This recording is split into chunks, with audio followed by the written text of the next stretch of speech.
Hola, buenas tardes.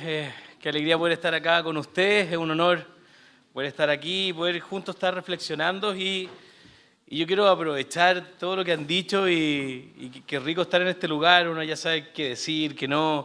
Y que muchas de las bases han sido muy bien asentadas, ¿cierto? Y tomar, creo que Jonathan la deja dando bote para mí.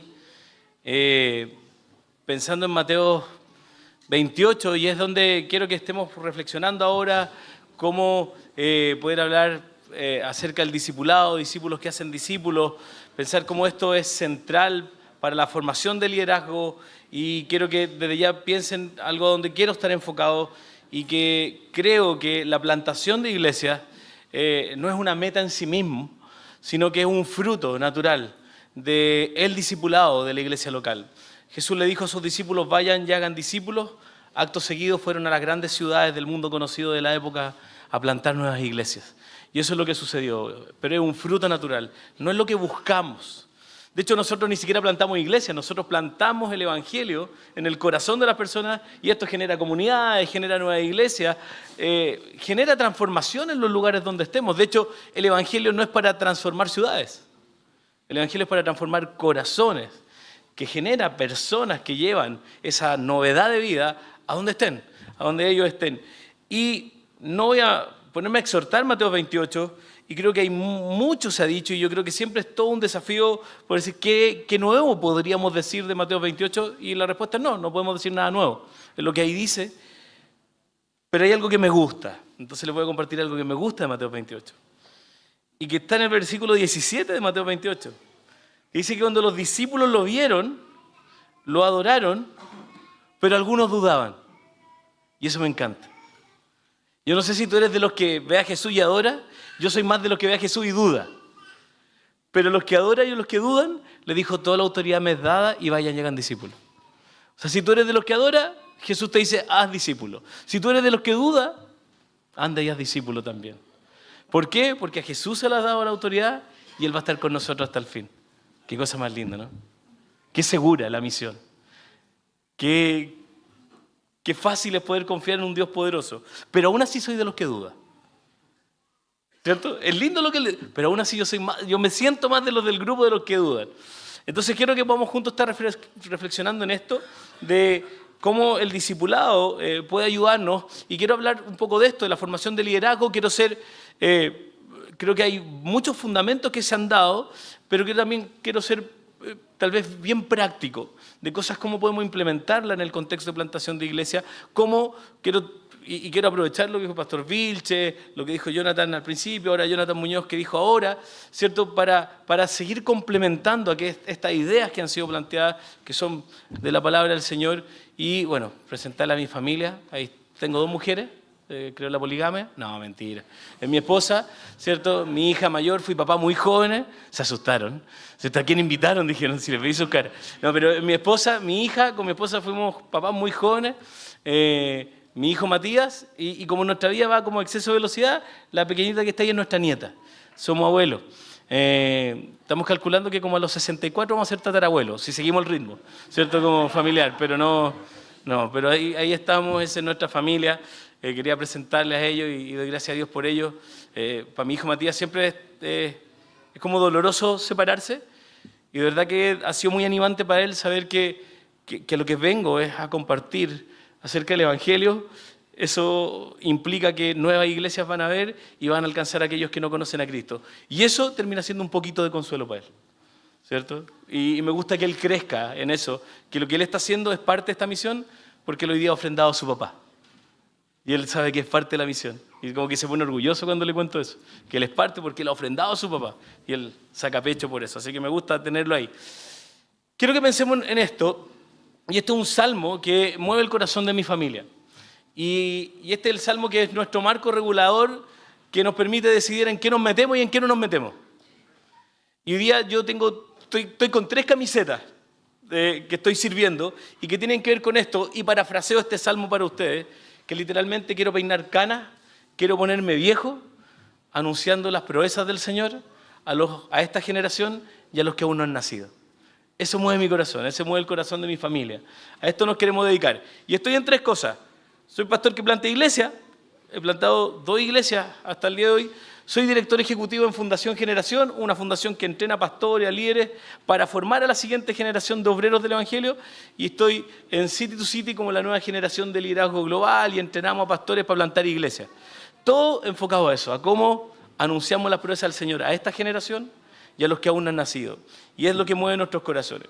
Y quiero que mire esta imagen.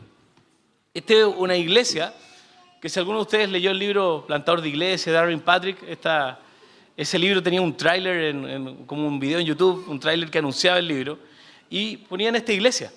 Y esta iglesia la plantó el pastor Henry Marshall, ¿cierto? En 1887, y la plantó en un colegio, y al año siguiente, en 1888, él construyen con la comunidad este edificio, y compartieron su amor, fueron motivados por el Evangelio, y motivaron con el Evangelio a toda una generación, y las cosas de verdad iban muy bien, pero 2 generaciones después, solo 2 generaciones después, esta iglesia que fue plantada murió. Esta iglesia muere. Y esta iglesia empezó a tener una crisis de hombres y mujeres que dejaron invertir en hombres y mujeres más jóvenes. Dejaron de invertir por medio del discipulado en las generaciones que vinieron. Y tristemente la última vez que se predicó el Evangelio en este edificio fue en 1957. La última vez que este púlpito de esta iglesia se predicó el Evangelio fue en 1957. Y estamos viendo, tal vez que muchas veces en nuestra iglesia los ancianos no están sabiendo cómo invertir en los más jóvenes para traspasar la fidelidad del Evangelio.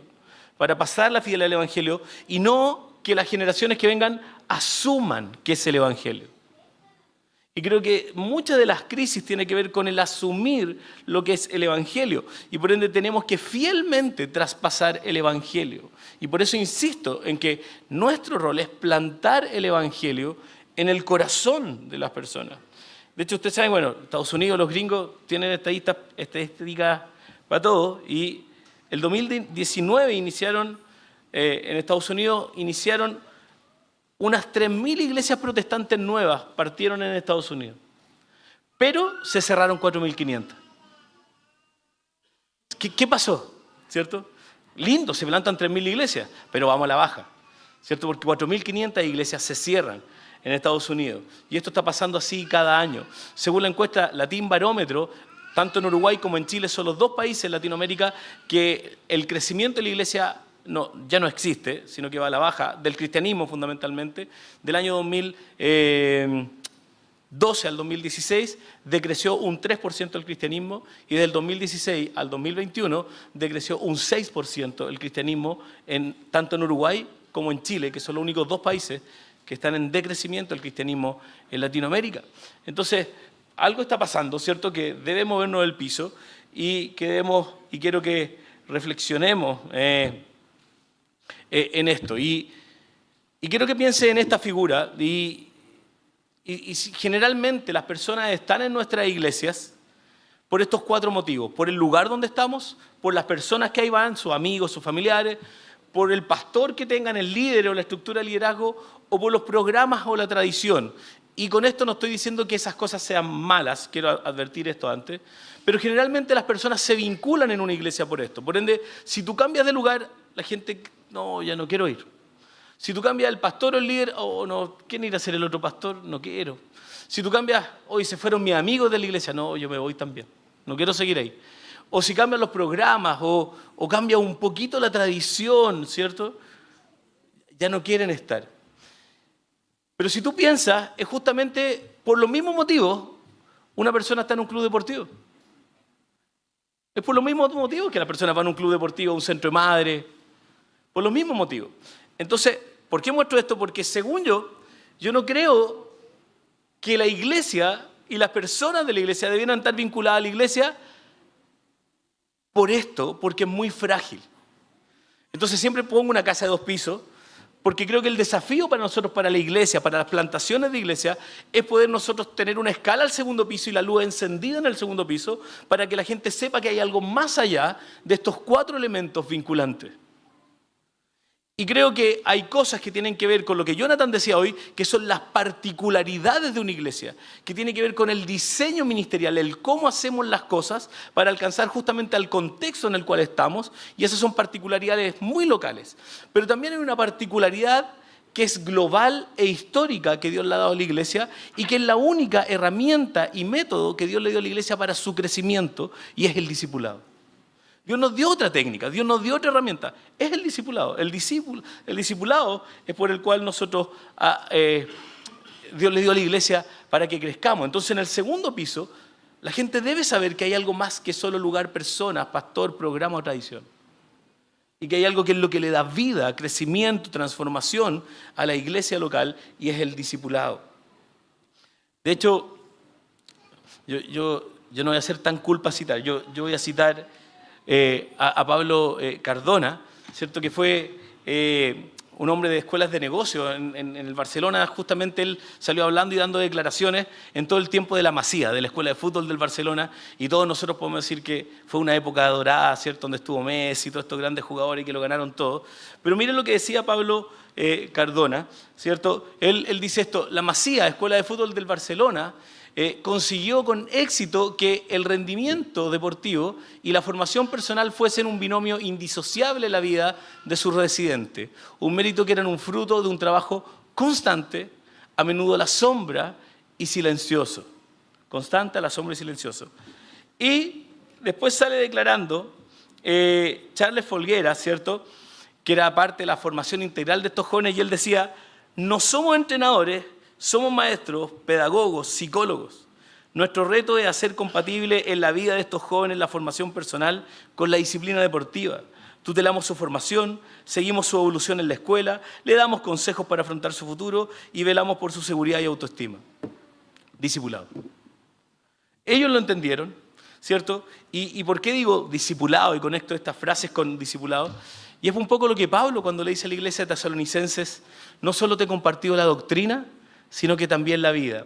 Y tristemente tengo que explicar y tengo que tal vez ponerle apellido al discipulado, porque puede que aquí en esta sala no todos entendamos lo mismo de discipulado, porque tengamos diferentes definiciones. De hecho, inclusive podríamos decir que es el Evangelio, y puede que tengamos distintas definiciones y comprensión de lo que es el Evangelio, ¿cierto? Entonces, discipulado, y de aquí en adelante, cuando me refiero a discipulado, estoy pensando en como el apóstol Pablo le dice a Tesalonicenses: no solo te he compartido la doctrina, sino que también la vida.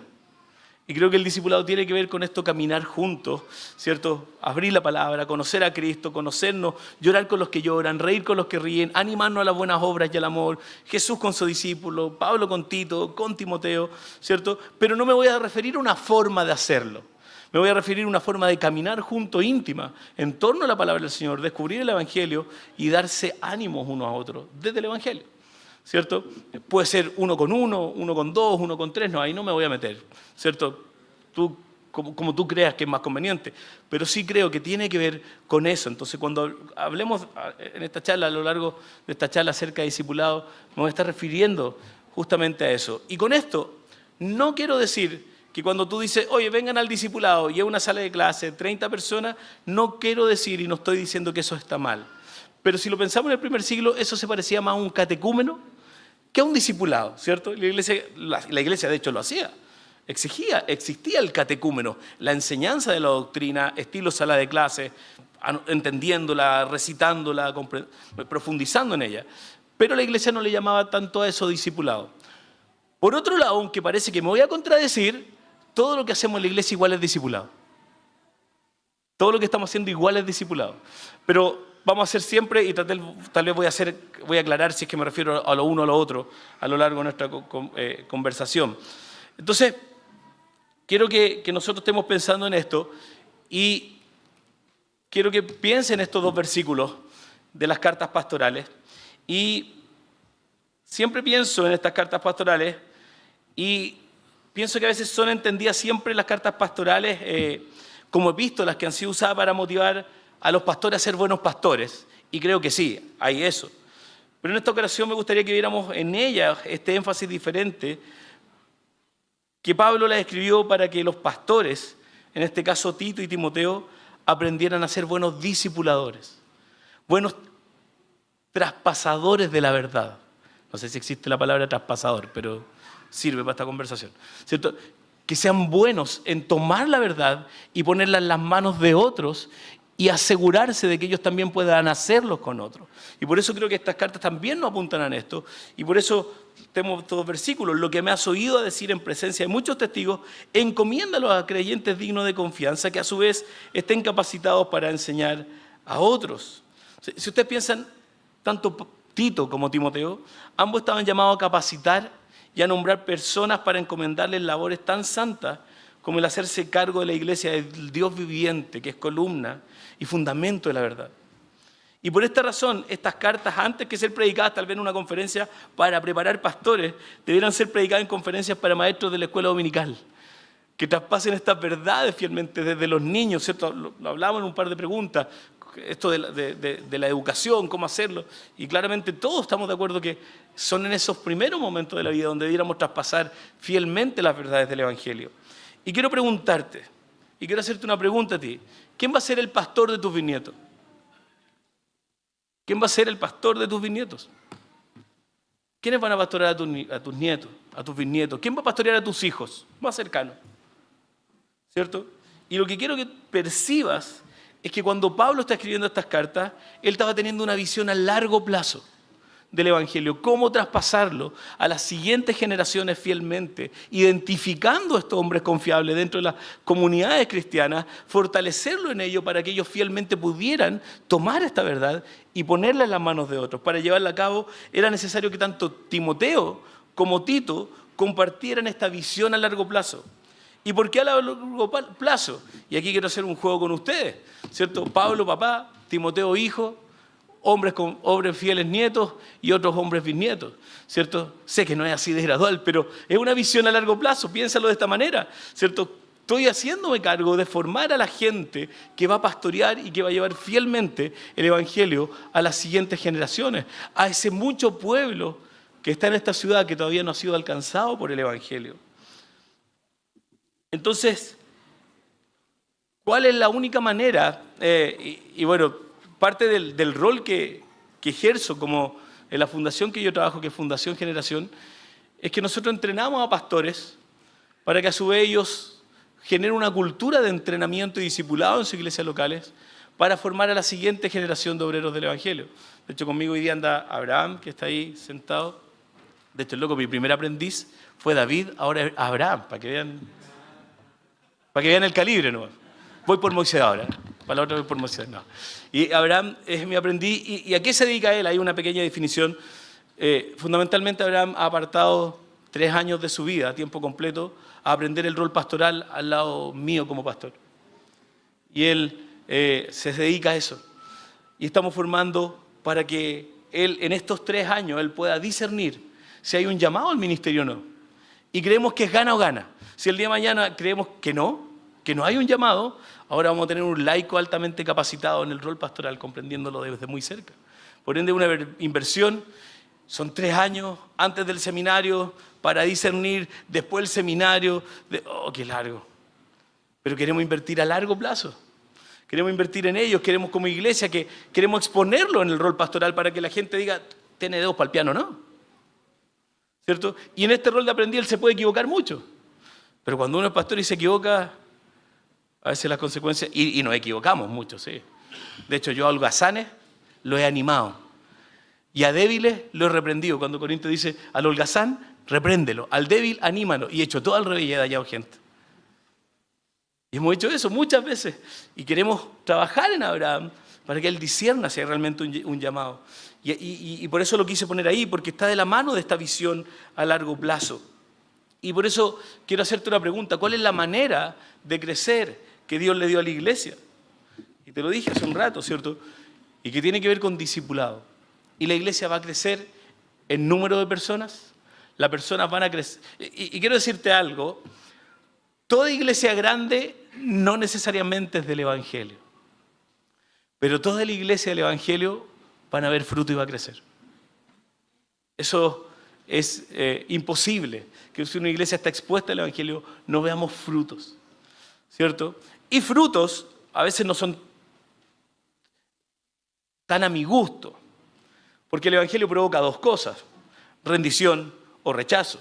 Y tal vez tú no estás siendo fiel al Evangelio y en tu iglesia tú te empiezas a poner fiel y puede que se te vaya toda la iglesia. Eso también puede pasar con el Evangelio, ¿cierto? Pero vas a ver fruto. Pero después tú vas a ver crecimiento, vas a ver a las personas madurar. Y cuando las personas maduran, las comunidades crecen. Y eso inevitablemente, y por eso decía esto, la plantación termina siendo un fruto natural de una iglesia que está predicando el Evangelio fielmente y está edificando a los creyentes. Entonces, ¿qué es el discipulado y cuál es su objetivo? El fin del discipulado, justamente lo que hacemos ahí es exponer el Evangelio y el fin de este es maduración. Y el discipulado es desde el no creyente hasta el discípulo maduro. Y por eso te decía que yo quiero ser tal vez práctico en esto, pero ¿cómo ayudamos a nuestras iglesias?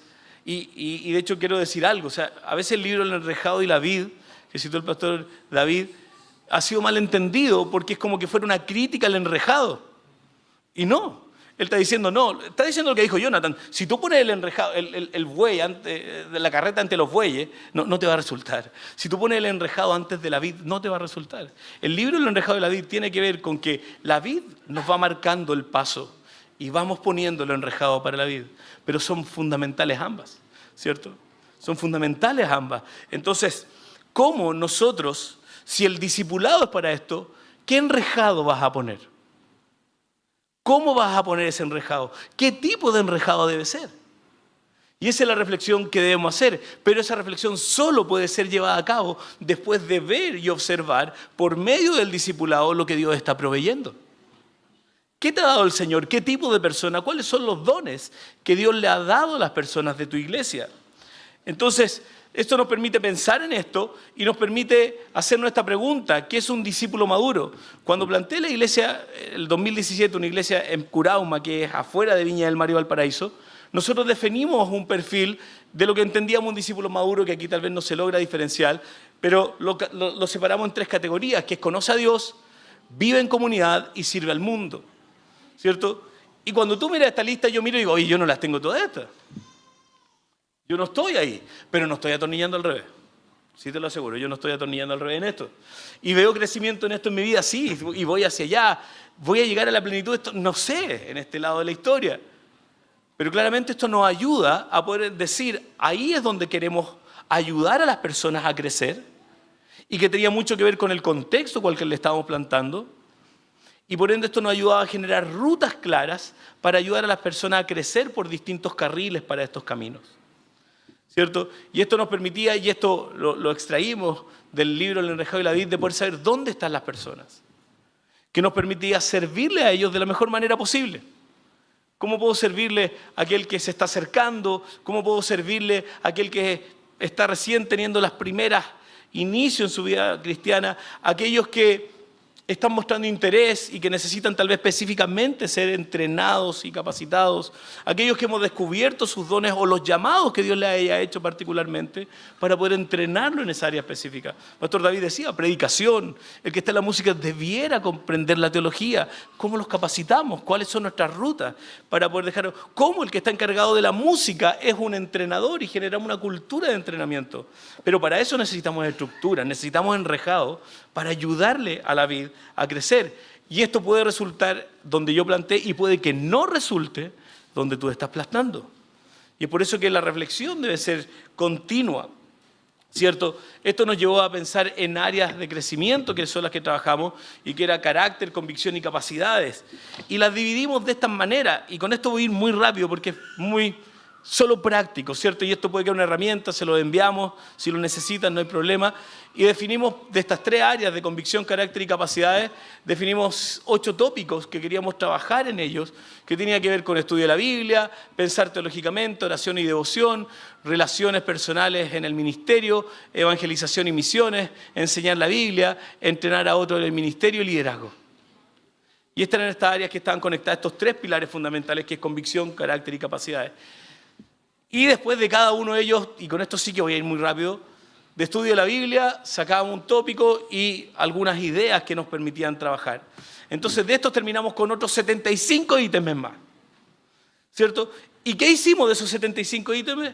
De cada uno de ellos encontramos versículos bíblicos, encontramos artículos que eran buenos, videos que eran buenos, y por cada uno de ellos habían como una base de datos a que las personas que iban a caminar juntos podían recurrir, versículos bíblicos, videos, artículos que estuvieran relacionados a la enseñanza y la capacitación en cada una de estas áreas. Y eso nos permitía a las personas llevarlas por carriles muy claros, donde era fuerte, áreas débiles, y esto nos permitía. Y esto puede ser, de nuevo, yo no te quiero dar este sí que es la receta del discipulado, no. ¿Cómo lo hacíamos esto? Esto mientras caminaban juntos, teníamos estas instancias de poder caminar con las personas súper específicamente, sabiendo dónde ellos estaban. Y esto nos permitía con las personas tener estas rutas claras. A todos y toda la vida cristiana las queríamos vincular con Jesús y con la comunidad. Después desarrollar a cada persona en un líder siervo, para después entrenarlo y enviarlo en áreas específicas de ministerio para servir. ¿Cierto? Entonces todas las personas sabían dónde llegaban y hasta dónde podían avanzar. Y esto les permitía tener a las personas rutas claras, y sabía que el énfasis de nuestra iglesia no eran ni las personas ni el lugar donde estábamos. De hecho, en pandemia fue muy común que muchas iglesias estuvieran al punto de la extinción. Y porque tal vez y probablemente muchas de ellas estaban vinculadas a programas, a un lugar, a un edificio. Y como en pandemia no podías tener todos tus programas, como en pandemia no podías reunirte en el lugar, como en pandemia no podías estar con tu gente, ya sentías que no tenías la iglesia, ¿cierto? Pero cuando la iglesia se ha centrado en el ministerio de la palabra, que es la predicación fiel, tanto pública como privada, como la aplicación del evangelio a las vidas en el discipulado, no hay nada que lo pueda impedir, ¿cierto? Por eso la iglesia perseguida en China puede crecer, porque da lo mismo el edificio, porque da lo mismo los programas, y lo que importa es crecer en torno a la palabra del Señor. Y eso genera vidas transformadas. Y por eso la importancia de rutas claras.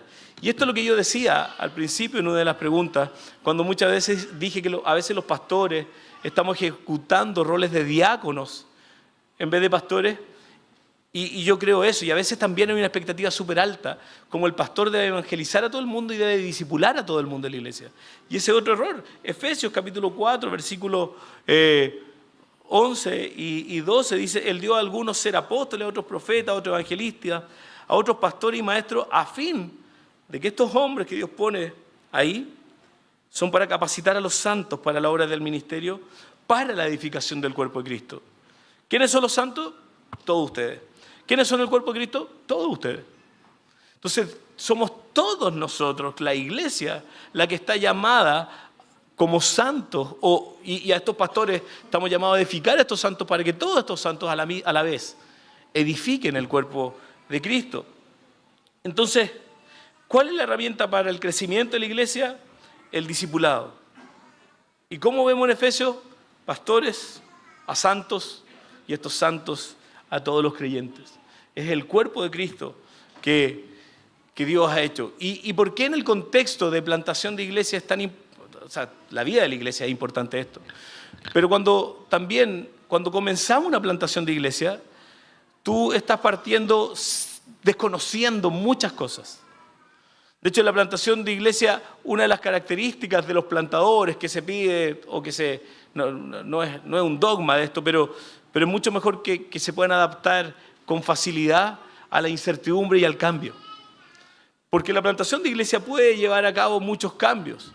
De hecho, yo planté en un sector en Curauma, de Valparaíso, que habían 70.000 habitantes y no había ninguna iglesia, ni católica, ni mormona, nada. Y era muy de este profesional, ¿cierto? Clase media, aspiracionista, profesionales, emergentes, ¿cierto? Muy aspiracionista, pero progres más que desde la secularización y de la reflexión, eran más progres y secularizados desde el daño y la rabia, ¿cierto? No era un progresismo reflexionado, sino que más experiencial, desde el dolor y la herida. Entonces, cuando fuimos a plantar ahí, yo dije: oye, profesionales, cultura del magíster, entonces quiero preparar sermones y voy a ponerle un poquito de desafío intelectual. porque deben ser súper estudiosos. Y al final fue pura chaya los sermones, porque me di cuenta que toda esa gente de la cultura, el magíster y todo, no eran reflexivos. Súper loco, yo juraba que sí, po. No eran reflexivos, eran memoriones. Y aprendían muy bien sus áreas, muy bien de memoria, y les va bien, súper exitoso. Pero no de la tanta reflexión. Entonces, después de un año tuve que cambiar cómo deconstruía mis sermones. Pero yo juraba que conocía. Y en este plantar iglesia he descubierto que los no creyentes tienen una cantidad de estereotipos acerca de nosotros gigantes. Pero me di cuenta que nosotros los creyentes tenemos una cantidad de estereotipos del no creyente gigante también. Y por eso muchas veces no estamos evangelizando, porque asumimos saber cómo van a reaccionar. Pero nunca lo hemos hecho. Entonces, el discipulado justamente nos va a permitir descubrir lo que Dios ha provisto. Cuando yo empiezo a caminar con un otro, empiezo a descubrir, de hecho es muy común que las personas en nuestra iglesia no tengan idea a lo que Dios los ha llamado. Mucha gente no sabe a lo que Dios los ha llamado. Mucha gente no sabe los dones que Dios le ha dado. Y como dije hace un rato atrás, no existe tal iglesia que Dios no le haya provisto de dones. No existe tal creyente que Dios no le haya provisto de dones. Es tal vez lo que te está pasando que no tienes idea. Y por eso junto en comunidad debemos descubrir a dónde Dios te está llamando. Entonces, yo estoy convencido, y Jonathan sabe, yo sirvo en City to City, y uno de los pilares es la contextualización, y que él le ha dado duro a eso. Y sí, debemos ser unos buenos lectores de dónde vamos a poner los cimientos del puente que vamos a construir al otro lado, como se dijo antes aquí mismo. Pero al mismo tiempo nosotros debemos ser excelentes lectores de lo que Dios nos ha provisto en cuanto a dones. Nosotros vamos y plantamos iglesia con una cantidad de ministerios que juramos que es el paquete completo. O sea, las iglesias son esto. Y hemos atrapado un paquete completo, el kit de plantación. Ministerio de niños, ministerio de música, el data show, el PowerPoint, las personitas para la bienvenida. Y como que todo ese paquete. Por ende, si no tenemos eso, sentimos que todavía no estamos plantando la iglesia. Y eso puede ser un error porque tú tal vez estás llevando una expresión que no es propia de lo que Dios te ha dado. Por eso tú debes ser un experto en poder identificar qué te está dando Dios. Porque si hay alguno que sabe leer el contexto donde tú estás plantando, es Dios. Y por ende Dios va a proveer los dones suficientes y necesarios para edificar esa iglesia y para que el pueblo que ha de ser alcanzado en ese lugar va a llegar por los ministerios, herramientas, recursos. Y la contextualización de tu vas es para que los dones que Dios te ha dado o los recursos que Él te ha dado, tú puedas desarrollar la mejor forma de ministerio para ejecutarlos. Un ojo para mirar lo que Dios provee, para saber qué tienes y para poder decir esto es lo que hay que hacer, pero un ojo a la ciudad para saber cómo hay que hacerlo. Lo que Dios te da es lo que tienes para hacer y lo que miras a la ciudad es cómo lo que tienes se ejecuta en el contexto del cual tú estás plantando. Entonces, eso es lo que nosotros, por medio del discipulado, y quiero insistir en eso, es lo que hacemos. Pero tristemente te dije que teníamos que definirlo, ¿cierto? Y el discipulado tengo que ponerle apellido, porque puede que no entendamos lo mismo. Y cuando digo discipulado no solo es caminar juntos, sino que tiene que ser profundamente bíblico. Y tristemente tengo que definir bíblico. Porque, de hecho, ¿ustedes conocen alguna iglesia que diga, aquí no predicamos el Evangelio? Aquí no somos de la sana doctrina. ¿Conocen alguna iglesia que diga eso? Todas dicen ser sana doctrina. Todas las iglesias dicen ser del Evangelio. Todas las iglesias dicen hacer todo para la gloria del Señor. Pero sabemos y podemos ver por los frutos que tristemente no todas las iglesias son del Evangelio, no todas las iglesias tienen sana doctrina y no todas las iglesias lo están haciendo para la gloria del Señor. Por ende, el discipulado debe ser profundamente bíblico. Y bíblico también me refiero a que debe ser claro y evidente, como Cristo dijo, toda la Escritura habla acerca de Jesucristo. Por ende, si el Evangelio y Cristo no están siendo claramente mostrados, lo dijo el pastor David, ¿cierto? Una de las características, el Evangelio cristocéntrico. es lo que tiene poder para transformar. Así como Moisés fue levantado en el desierto, es necesario que el Hijo del Hombre sea levantado para que todo aquel que en él cree no se pierda, sino que tenga vida eterna. Es necesario que Cristo sea levantado. Por ende tú puedes pescar el libro El enrejado y la vid, tú puedes pescar el libro El proyecto de la vid, tú puedes leer todos los cursos de contextualización y hacer todo eso bien, y el Evangelio no está en el centro y no va a pasar nada. Y no va a pasar nada. Porque el Evangelio es el único poderoso para poder transformar y dar vida. Y de hecho, la idea es traer ideas y poder dar certeza, pero quiero que tú te vayas con dudas. Mira, piensa, el apóstol Pedro caminó con Jesús 3 años, estuvo en Pentecostés y sabemos que el Espíritu Santo desciende ahí en Pentecostés con poder para testificar. El apóstol Pedro predicaba y miles se convertían, ¿cierto? ¿Quién podría dudar que era un hijo del Señor? Pero aún así, Pablo, en Gálatas capítulo 2, lo tiene que confrontar porque pareciera que sí, Pedro hablaba el idioma del Evangelio, pero en esa ocasión no estaba aplicando el Evangelio a cada aspecto de su vida. Y él estaba discriminando a los que no eran de la circuncisión. Y Pablo lo confronta y le dice, no estás viviendo de una manera digna el Evangelio.